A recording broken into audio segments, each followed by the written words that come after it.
Hey everybody, Dave here. Excited to let you know that we've added a great show to the CyberWire podcast network. Check out Devo's new podcast, Cyber CEOs Decoded, hosted by their CEO, Mark Van Zadelhoff. Cyber CEOs Decoded will bring you CEO to CEO conversations with leaders from established security giants to up-and-coming disruptors.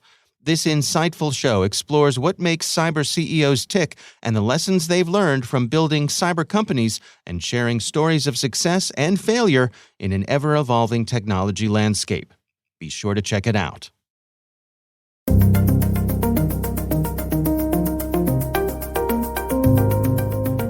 One of the nice things for the bad guys, to make their life easier, is that DEC is a very low-tech crime.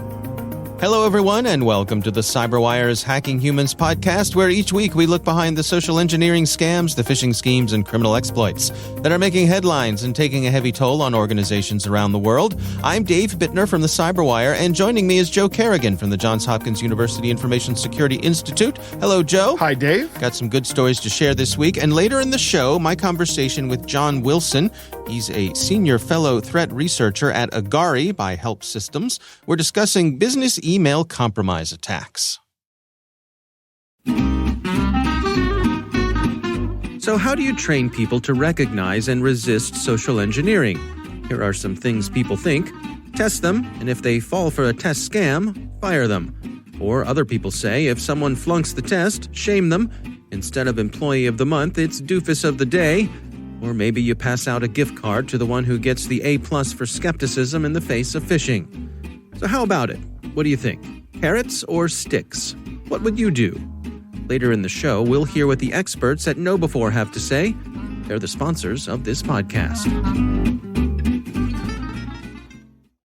All right, Joe, let's jump right into our stories here. Why don't you start things off for us? Dave, I have 3 stories that I want to go over today. These are interpersonal scams. So the first one is from Brian Roche at WGAL in Lancaster, Pennsylvania. Okay. You ever been to Lancaster, Dave? I have. It's lovely. It is beautiful. He's talking about the secret shopper scam. And this scam has been around for years, but now it's coming back. So here's how this works. Maybe you apply to be a secret shopper. You see an ad and you say, I want to be a secret shopper. Or maybe you just get this mail and actual mail delivered to you. It says, congratulations on being accepted for being a secret shopper. You're going to have fun and you're going to get to improve customer service. Here's what you need to do. Take the enclosed check, deposit it into your bank account, and then take that money and go buy some, wait for it, gift cards. Then send us the gift cards and keep the difference.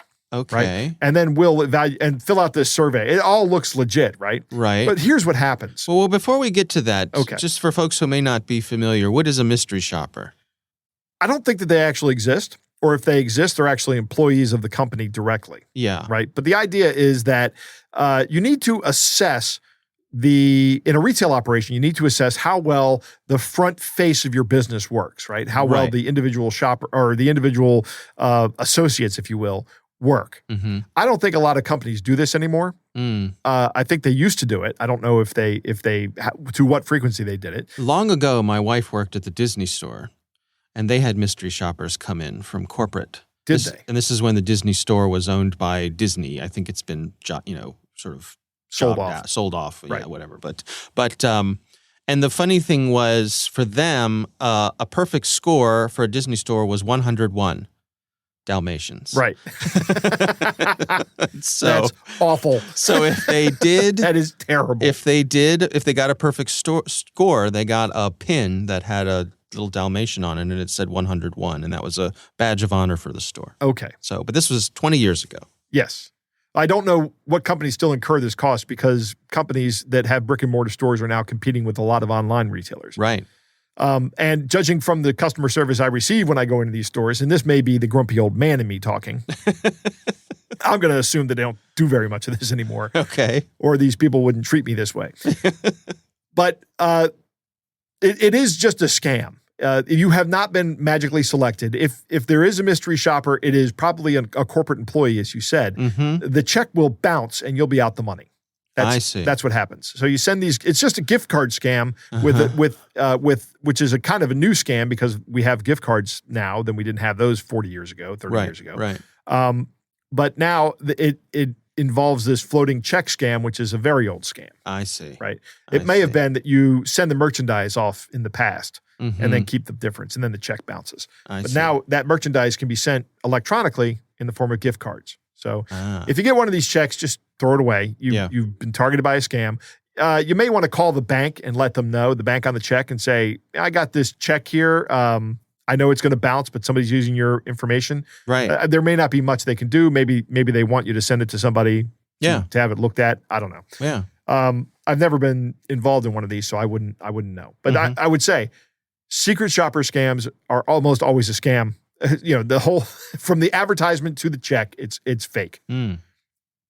Next, Hank Winchester from Click on Detroit has a story about utility impersonation fraud.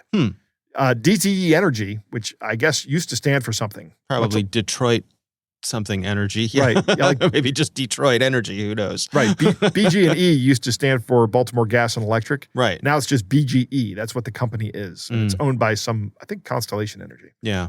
Now that's probably old. It doesn't matter. People are calling DTE customers saying, hey, I'm from DTE and you need to make a payment right now. What's even more freaky is they're showing up in person. And they are saying if someone shows up at your front door, always ask them for identification. And if something seems fishy about the entire operation, call the police. Right? So I think that's probably your best bet.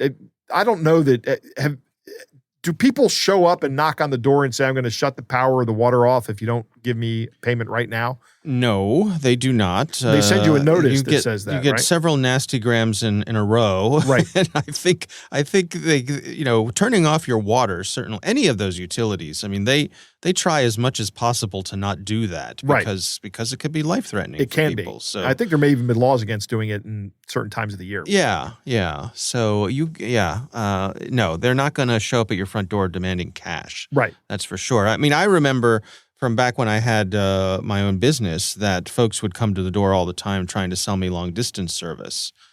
And they would have lanyards that said they were from Verizon or somewhere like that. And I was always skeptical of that. Right. They would come to the door and say, hey, can we see your last phone bill? I'd be like, no, I'm not showing you my last phone bill. Like, you're a stranger off the street. Every time I think of these lanyards, I go immediately to the movie Napoleon Dynamite.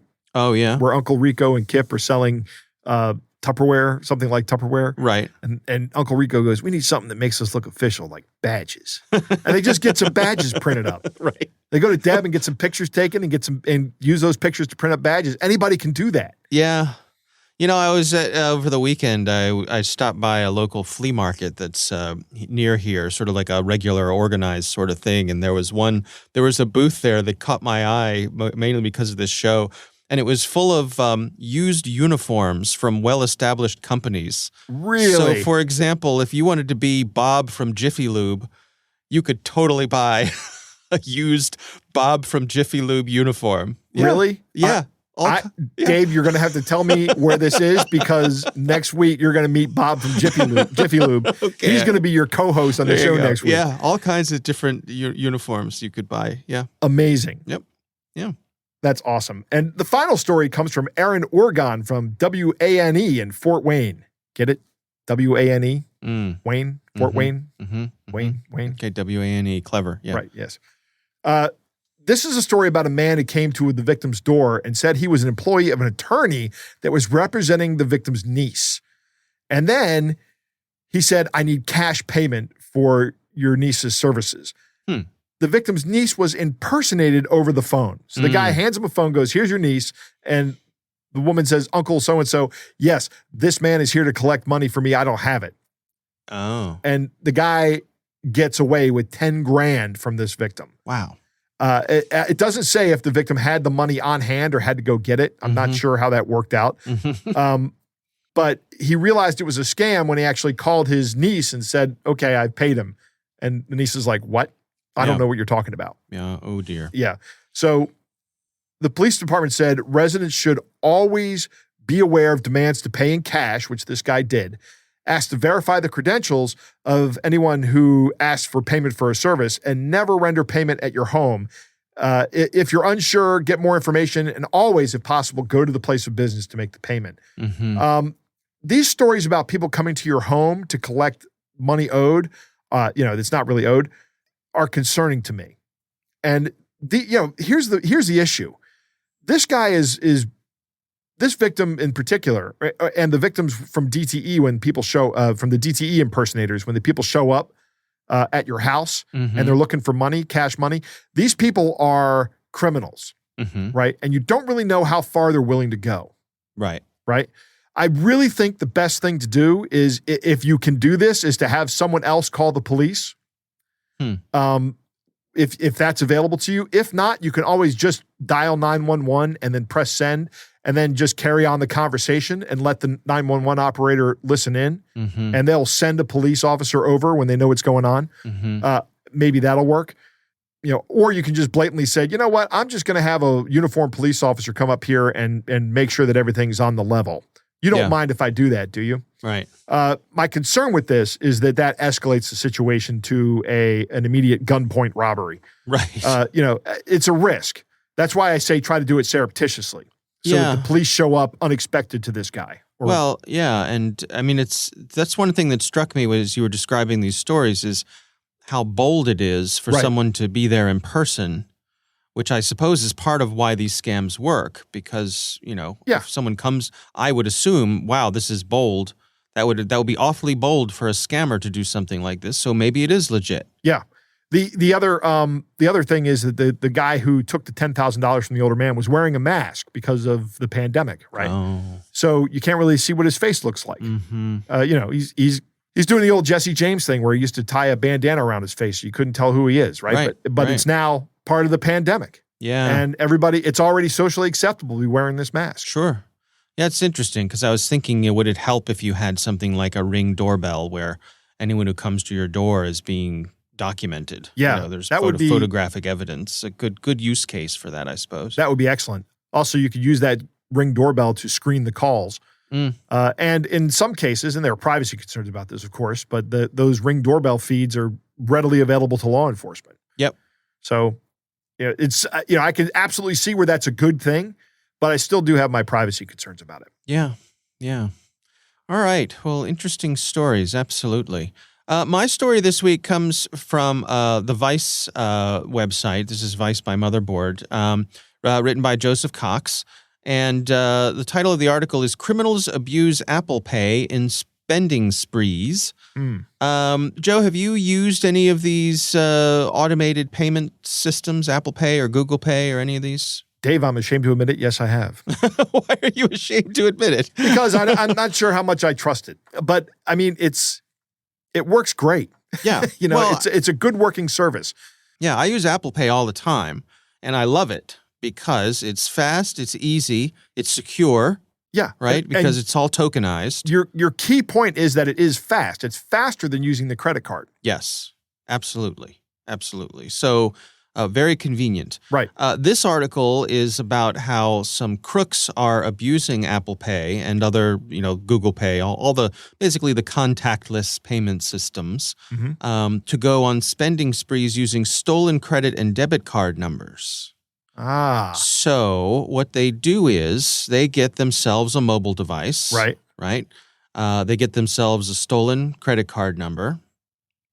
They get that card authorized on the device. Now, that's the tricky part. Right. And that's the part that involves perhaps some social engineering. This article talks about how there are apps available, basically bot apps, that will help automate harvesting people's multi-factor authentication numbers. Okay. So, in other words, let's say that I have stolen your bank account number, your credit card number. Okay. Right. And the information I've stolen or bought on the dark web says, this is Joe's information, here's his credit card number, here's his phone number, or here's his address, right? I bought a full set of information about you, Right. including an active credit card. Fulls, as the kids say. With a Z, yeah. Right. So I go to put that in my mobile device. Let's just say, for argument's sake, it's my iPhone. So I'm trying to activate Apple Pay. And in doing that, Apple Pay contacts your bank. And you receive a notice from your bank on your mobile device that says, hey, we're trying to authorize something here. And you would probably say, well, that's not me. And Right. you'd ignore it, Right. right? Or you'd call your bank or whatever. So what these bots do, kind of like a story you and I talked about recently, one way they'll come at it is they will just start pounding you with requests for multi-factor authentication. And they'll wear you out. Yep. Right? You're just like, what do I have to do to make this stop? Right. Right? And so that's one way they'll get you to give it away. Another way is that they will actually call you, and this is part of what the app does, is it uses an automated voice system, an artificial automated voice system, and it says, hello, this is your bank calling. We are doing a security check. We're going to send you a code in 5 seconds to make sure that it's actually you. When you get this code, please enter it in, please tell us what it is, or enter it in, here, right? So what they're doing is they're actually trying to get your multi-factor authentication code Right. to activate the Apple Pay on their device. Yeah. But they're trying to trick you by saying that this is just a routine security check. We're just making sure that everything's on the up and up and that you are you. Right. But that's not how that works. The only time Correct. they send you codes is when you try to use the card. That is right. But they're basing this on the ignorance of people using it. And by ignorance, I mean just not knowing, right? Yeah. They don't know what the system is. Right. And they say, oh, okay, good. Hey, you're just doing a proactive security check. Well, let me help you out with that. Exactly. Yeah. Exactly. So once they get this activated on the mobile device, then they take advantage of how fast and easy it is. Yep. Because once it's active on the device, there's no further checking. Yeah. Right? You don't have to hand the card over. There's no signature. Yeah. They're not checking your ID. They never check the ID. I have request ID written on the back of all of my credit cards. Mm-hmm. Maybe 10% of the time that somebody says, it says request ID. Can I see your driver's license? Yeah. So then typically what happens is then they go out on a spending spree and they buy themselves a lot of Gift cards? Gift cards. So I got that one right again. That's good. That's right. So in this story, they have some pictures of some of these baddies bragging on social media where they've bought $20,000 worth of gift cards using these one-time payment systems. So it's an interesting sort of layering of various methods to speed up their ability to take advantage of people. The Googles and the Apples of the world, they say, well, this really isn't our problem. It's up to the credit card companies to verify that the payments are legit. We're just an enabling technology. Yeah. I don't accept that. Yeah. I don't accept that. This is one of those things where it's a big tech company going, hey, we're just a platform again. Yeah. I understand what you're saying. Yes, there is something going on at the credit card company that can be done, but you need to work with the credit card company to do this. You cannot simply wash your hands of this and walk away. Yeah. There is something that Google and Apple have to do here to be more proactive. Yeah. Well, any notions of what that might be? I'd have to think about what that would be. Right. Well, because that's part of I'll tell part you- of why people love these services is how quick and easy they are. I'll tell you one of the things they have to do is, depending on how new the account is, maybe they have to put extra steps in for when you do this. Like, for example, if you just create a new Google account or a new Apple ID, and then you start putting credit cards on it, that is a marker for potential fraud, right? Right. I mean, I had a Gmail address for years before I got an Android phone, Yeah. right? They knew who I was. Right. I had been on that system for a long time. Now, that doesn't stop them from acquiring other accounts. Yeah. There's all kinds of heuristics they could do from behind this. I mean, these guys are And they may be. huge. Yeah, and they may be doing it. I don't know. I mean, I think it's correct to say that this is a problem primarily with the credit card provider and possibly with the customer. I mean, everybody's involved here, but I don't think that Apple and Google get to walk away from this going, yeah, this isn't our problem. Somebody else should handle it. Yeah. They should be actively involved in fixing this. Yeah, I agree with that. All right, we will have a link to that story in the show notes, again, written by Joseph Cox over on the Vice website. All right, Joe, it is time to move on to our catch of the day.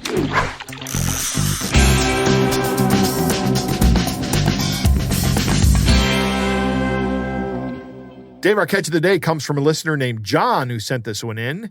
It's a pretty good one, Dave. Why don't you just read this? All right, it goes like this. It says, "Attention, we wish to inform you that a power of attorney was forwarded to our office this morning by two gentlemen regarding your unclaimed fund of $8.5 million. One of them is an American citizen named Mr. Robert Porter, and the other is Mr. Wilhelm Berg, a Swedish citizen. The document claims these gentlemen to be your authorized representatives, and the power of attorney states that you are already deceased." What?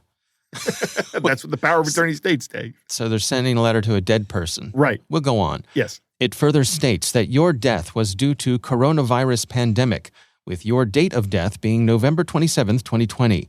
They have now submitted a new account to replace the receiving account that was in the original claim of funds. These funds have remained unclaimed for quite some time, and the need for resolution is pressing. Below is the new account they have submitted. In the event that you are, in fact, still alive, we ask that you confirm your existence by responding to this email. You are to view this as a matter requiring immediate attention and response. We have 48-hour monitoring of all activities within the Federal Reserve Bank. We have 48-hour monitoring. I mean, 24-hour monitoring is good, but 48-hour monitoring, that is top-notch. Right. We have contacted the bank in Sweden, asking them to wait for further directives from the Federal Reserve Bank prior to authorizing any withdrawals in any form.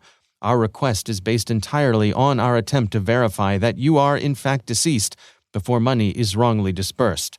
Finally, we forewarn you that if we do not hear back from you shortly, we will have to assume that you are in fact deceased, and the Federal Reserve Bank will proceed with releasing funds to the above newly submitted account. Sincerely, Jones Williams. Jones Williams. The guy, I know people that had two first names.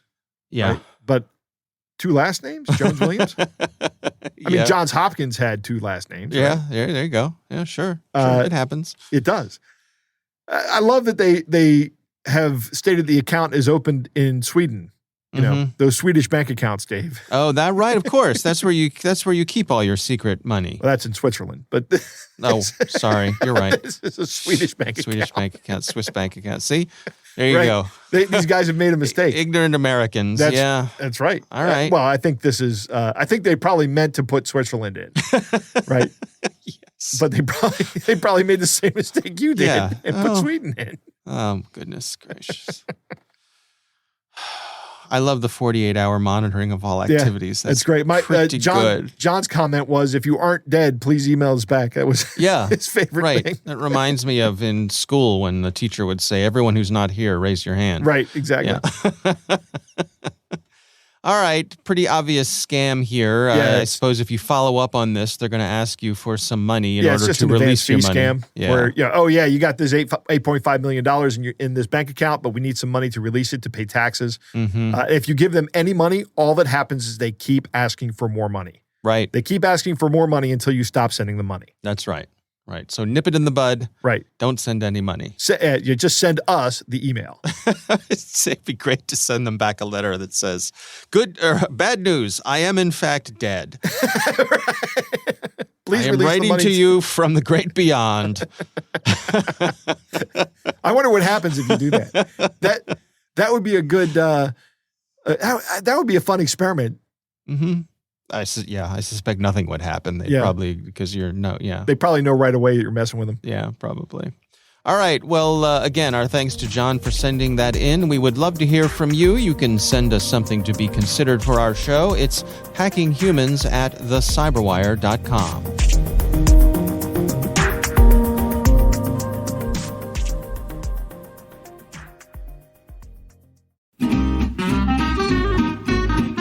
So let's return to our sponsor, KnowBefore's question. Carrots or sticks?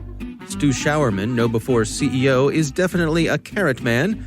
You train people, he argues, in order to build a healthy security culture. And sticks don't do that.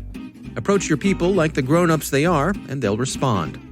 Learning how to see through social engineering can be as much fun as learning how a conjuring trick works. You can hear more of Stu's perspectives in KnowBe4's weekly Cyber Heist News. We read it, and we think you'll find it valuable too. Sign up for Cyber Heist News at knowbe4.com/news. That's KNOWBE4.com/news.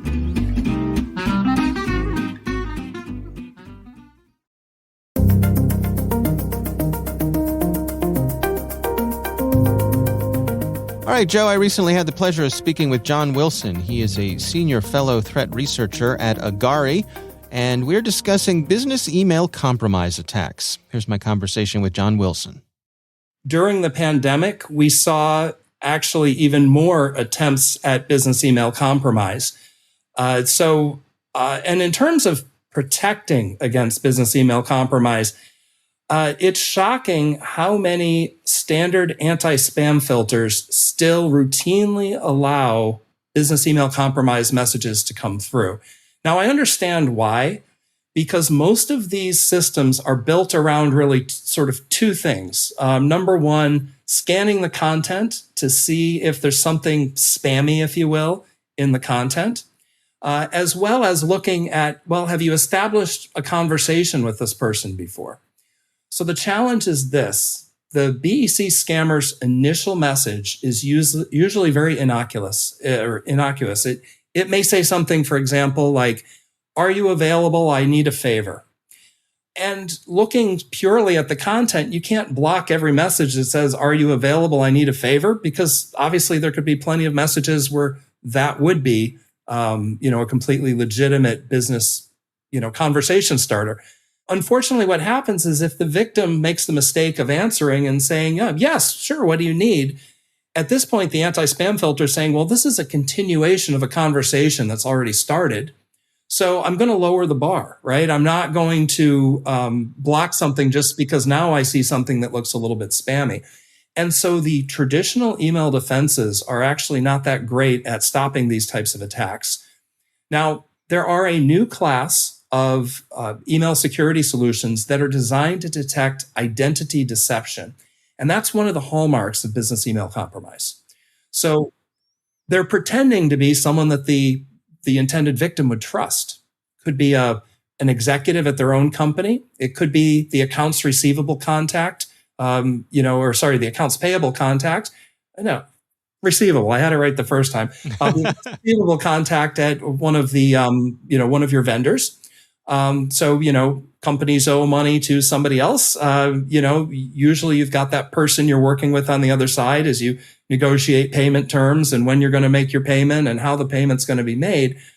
Well, if the scammer gets a hold of that information, they can craft a very convincing email supposedly from that contact and, carry on the conversation at that point. And once again, the content itself isn't going to trigger an anti-spam filter. To what extent are we seeing attempts at, sort of, as you say, imitating a known contact? And to what degree are they actually infiltrating that known contact's email itself to be able to, the call is coming from inside the house dilemma?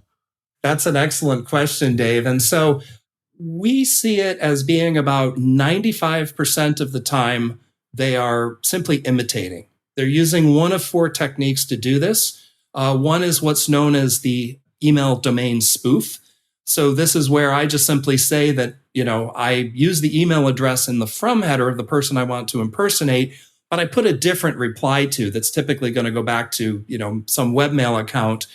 When the person looks at the address, everything checks out, right? It says the right address on the line, but when they hit reply, it's going back to a different address. The second technique, and we see this one maybe about 10 to 15% of the time in business email compromise, is what's known as a lookalike domain. So, if I wanted to pretend to be Microsoft.com, I might go register Microsoft.com, switch up a letter or two, or I might change the C, I might just change to an O, so it's Microsoft.com. Most people aren't going to notice that slight adjustment or that slight, wrong entry. The third technique is what we refer to as the display name imposter.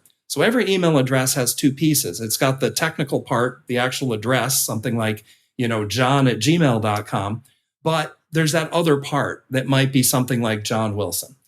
And so all they have to do is create some free webmail account. And when it asks their name, they don't put, their actual name. They put the name of the person they want to impersonate. That makes up the vast majority of attacks. I would say probably on a given day, 60 to 70%.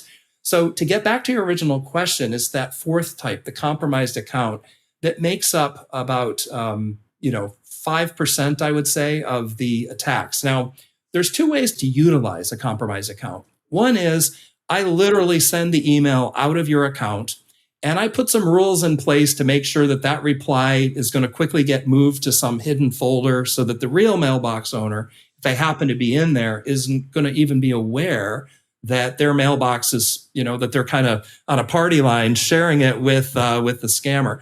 That is not particularly common, however, because one of the challenges there is the scammer could lose access to that mailbox partway through the interaction, right? All it takes is that the person logs in at just the right moment and catches that message in the inbox for a second before it's moved to some hidden folder, and they may realize that something is amiss. So more often than not, what the criminal does instead is they compromise the mailbox. Then they essentially put a tap on the line. And so what they do is they create a rule that says, anytime you see a message coming in or out of this mailbox with the word payment, invoice, bill, due, et cetera, a whole list of financially related keywords, move that message to the trash and forward a copy of it to this random, yahoo.com account, for example, some random webmail account. Now what happens is the scammer is in the conversation. They're getting a copy of everything. And if they reply, they reply all and then just remove the original person off of it, all the history is there. And so it's going to look like they're, part of the conversation when in fact they're really not. They're actually, they've just been listening. And at this point, they kind of jump into the conversation and shut the real mailbox out of there. And this is particularly common in real estate scams, as well as invoice diversion scams. So it's interesting to me that, the folks who are doing this, the bad folks who are doing this, they don't necessarily have to increase the sophistication of what they're doing because what they're doing works. Well, exactly. As the old adage, if it ain't broke, don't fix it. One of the nice things for the bad guys, to make their life easier is that BEC is a very low-tech crime. All you really need is a free webmail account to get started. Now, all of the other information you may need is freely available. Go run a search on LinkedIn and you can probably figure out, who's the CEO, who's the CFO, who's in charge of payments, or just go to the corporate website. Most companies have a page about our leadership. You can go to their partner page and realize that, these guys have a partnership with, these 5 other companies. Maybe I'll pretend to be one of those companies when I send the email.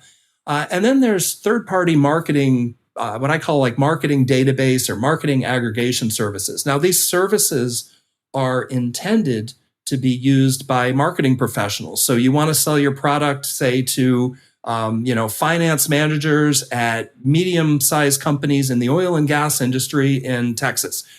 They'll let you target those specific folks, and you can do that data extract and do a mailing.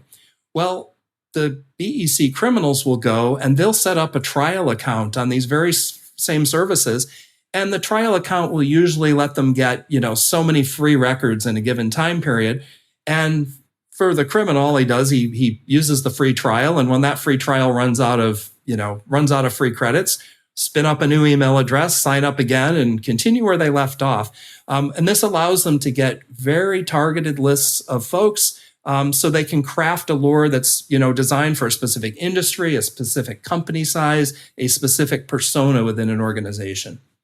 So what is to be done then? I mean, it seems to me like so much of this relies on the human side of things. Is this a training thing with our employees, or what's the blend of technical solutions but also vigilance on the side of the users? Absolutely. So it's really all about defense in depth. And by that, I mean, there's no one silver bullet that's going to stop this problem. So I would say at a minimum, you definitely need your anti-spam filter, right? Even though it doesn't block a lot of the BEC attacks, it does catch a small number of them. And more importantly, it's doing a lot of very other important things. For example, stopping a lot of those messages that would fish someone out of their email credentials in the first place. Second thing you need is one of these advanced sort of impersonation detection based solutions. Now, Agari by Help Systems does offer one. It's called Agari Phishing Defense. There are other ones out there in the marketplace. So again, I don't mean for this to be a commercial advertisement, but I feel that those are an essential part of the stack.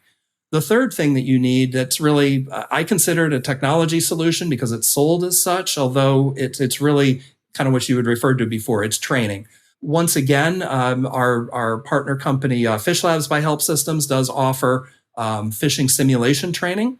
There are other companies out there as well that do that. And so to me, that is another essential thing. And the folks, anyone in your company can become a victim. But if, your IT budget is very tight, you may want to focus on certain groups of users. Folks in your finance team, folks in HR, folks that manage, access to systems, and executives. Those are the folks I think that need, if you couldn't afford to get every single line worker and every single person who's got an email address at your company, if you can't afford to get them the training, you really want to prioritize and focus on the groups that I just mentioned before.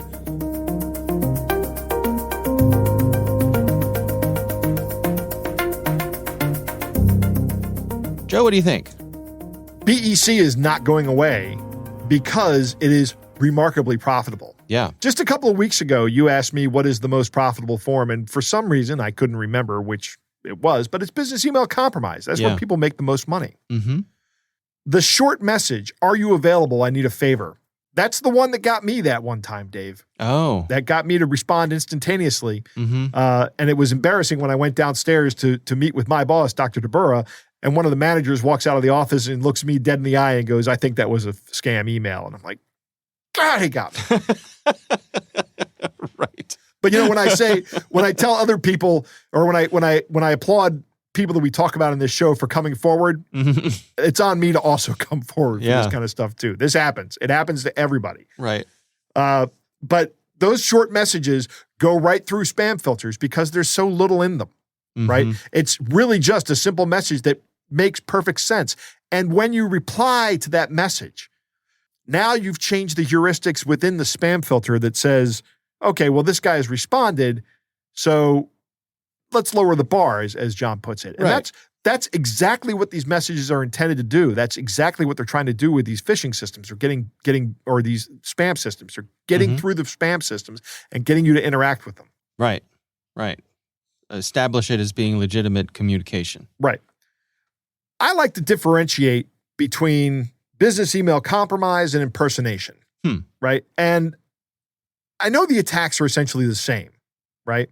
But when you have a business email compromise attack, I think that actually involves the compromise of an email account, either in your organization or in one of your organizations you do business with or that you partner with.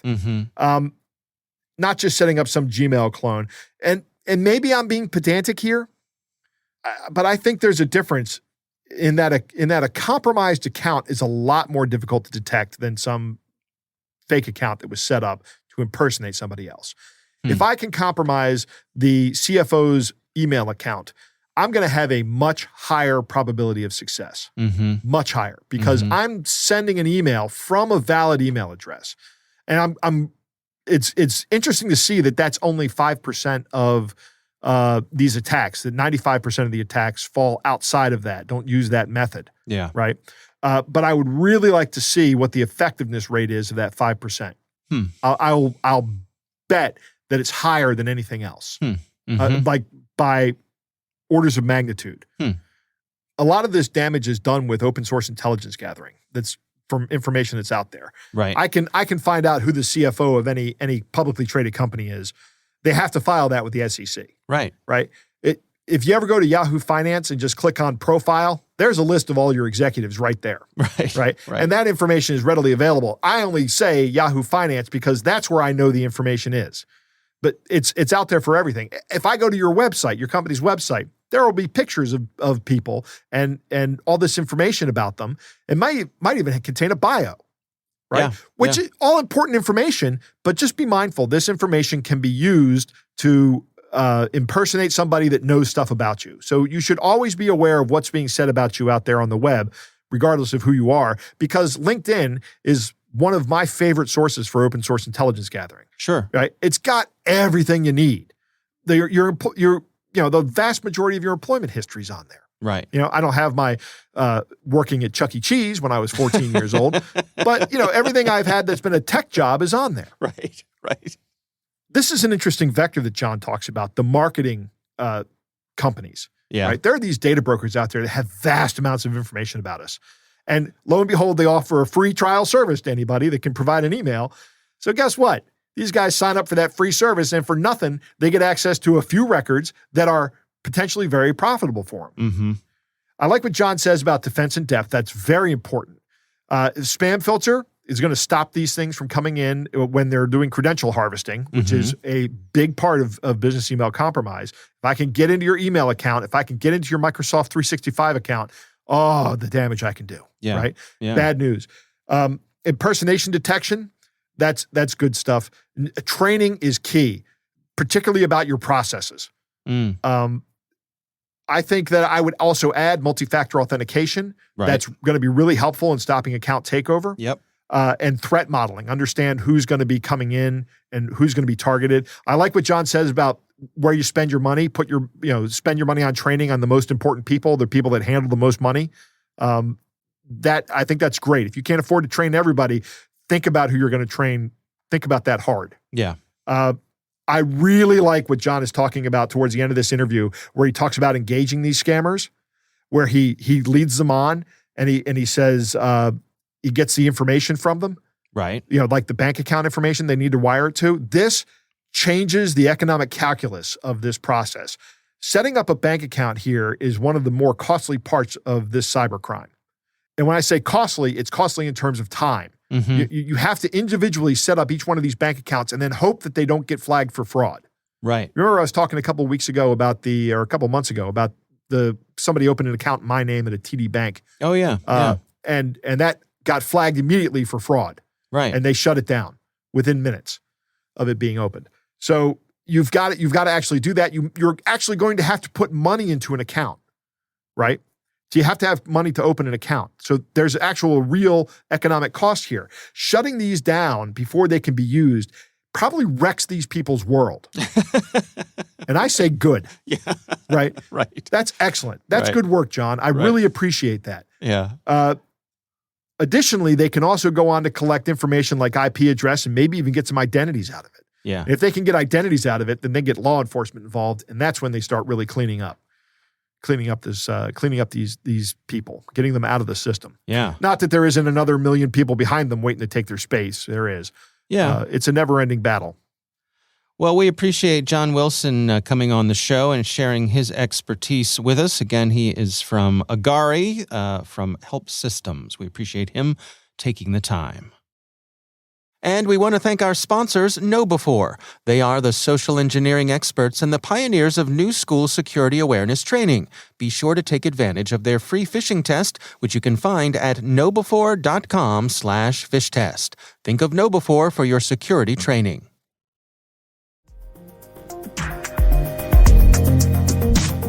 That is our show. We want to thank all of you for listening. We want to thank the Johns Hopkins University Information Security Institute for their participation. You can learn more at isi.jhu.edu.